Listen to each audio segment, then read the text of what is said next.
Joining us now live from studios in Washington is author and historian Dr. Webster Tarpley. Many thanks for joining us here on Press TV, Dr. Tarpley. Now, first of all, I'd like to get your opinion on how significant do you think is this direct admission being made by Hague that Britain is backing armed groups in Syria and that it is ready to step up its support for them? Well, he really had no choice. We had the Reuters news agency 24 to 36 hours ago publishing the report that you referred to about the Adana base supported actively by Saudi Arabia, Qatar, and of course on Turkish territory. This base was actually made to order during a visit by Saudi Prince Abdulaziz, the deputy foreign minister, who demanded that the Turks open up such a base. The trick with that base is Adana is right next to the Incirlik NATO Air Force Base. It's Incirlik AFB. And the account in Reuters is not certain whether the Adana logistical base for the death squads in Syria is actually on the NATO base. So at that point, it's getting very hard to deny anything. I think we have to look at the behavior not just of the British, but also of Turkey, which has been, I think, breathtakingly irresponsible, examples of real folly in the last couple of days. Erdogan, the leader of the country, made a speech yesterday where he threatened the Syrians with hot pursuit if PKK Kurdish elements from northern Syria raid into Turkey, then he's going to follow them back into Syria. He needs to be reminded that the great principle of international relations is reciprocity.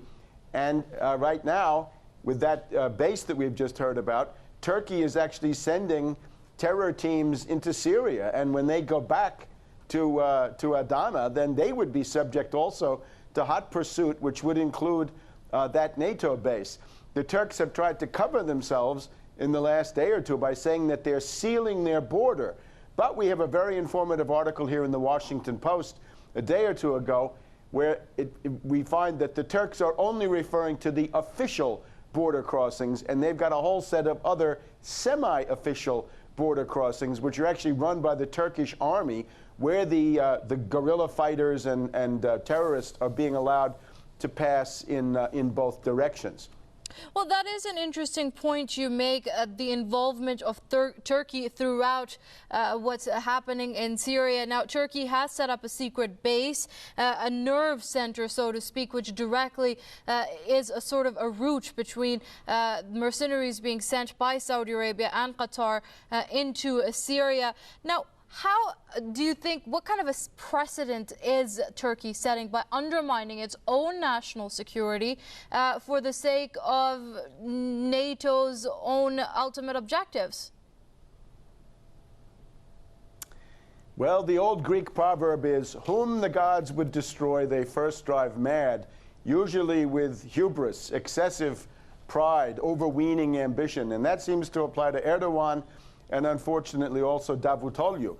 They've also got other problems, though. They've got not only Syria and the Kurds, but then there's also Russia. I think the big development of the last week or so is this landmark statement by Russian Foreign Minister Lavrov that the United States policy is to justify terrorism. The U.S. justifies terrorism, and, says Lavrov, the U.S. negotiating posture from Susan Rice at the United Nations is essentially the United States will continue to support terrorism until the Security Council does what the U.S. and NATO want. And Lavrov deplored that position. This is a very important moment, I think, in terms of clarifying what's going on. It seems to me now that it would be in order to follow up on that, some kind of resolution in the Security Council or the General Assembly at the very least, condemning the United States for supporting terrorism in the person of al-Qaeda, as you mentioned before. This has now gone so far that a whole country is in crisis in Europe, and it's Germany, as your account mentioned. The BND, the Bundesnachrichtendienst, has pointed to the overwhelming presence of al-Qaeda, and you've got the Frankfurter Allgemeine, Die Welt, and Bild-Zeitung, one of the biggest tabloids in Europe, all of them are taking, I think, important steps to show that the massacres in Syria are actually the handiwork of the anti-Assad forces, that it's not the army and Assad who are doing these killings, but it's the opposition, and they do it with the desire to provoke a foreign intervention. Well, speaking of which, Dr. Tarpley, let me just cut in there. The massacre that took place in Hula, there are reports now by German intelligence services that it was carried out by Al-Qaeda. They have also admitted that numerous Al-Qaeda attacks have taken place in Syria, which have been blamed on Syrian security forces. Again, the U.S. is speaking of a massacre set to take place in Aleppo, which is again reminiscent of what took place in Hula. Now, speaking of which, these countries are putting in as much as they can when it comes to Syria, even their own integrity in the international arena. Do they even have a plan B if things don't work out the way they plan?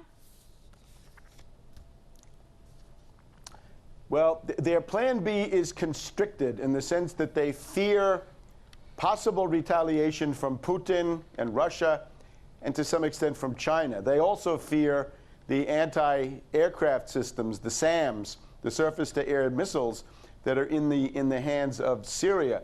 So their goal up to now has been to try to do this with special forces and sending in these swarms of terrorist guerrilla fighters. But that has not worked over the many months, and in the past week to 10 days, the great escalation, and the numbers that I've heard range from 2,000 to 3,000 foreign fighters to tens of thousands of foreign fighters who were expected to swarm the main cities of Syria at the same time that the assassinations took place last Wednesday. Well, that didn't work. The Syrian army did not collapse. The Syrian state was not decapitated.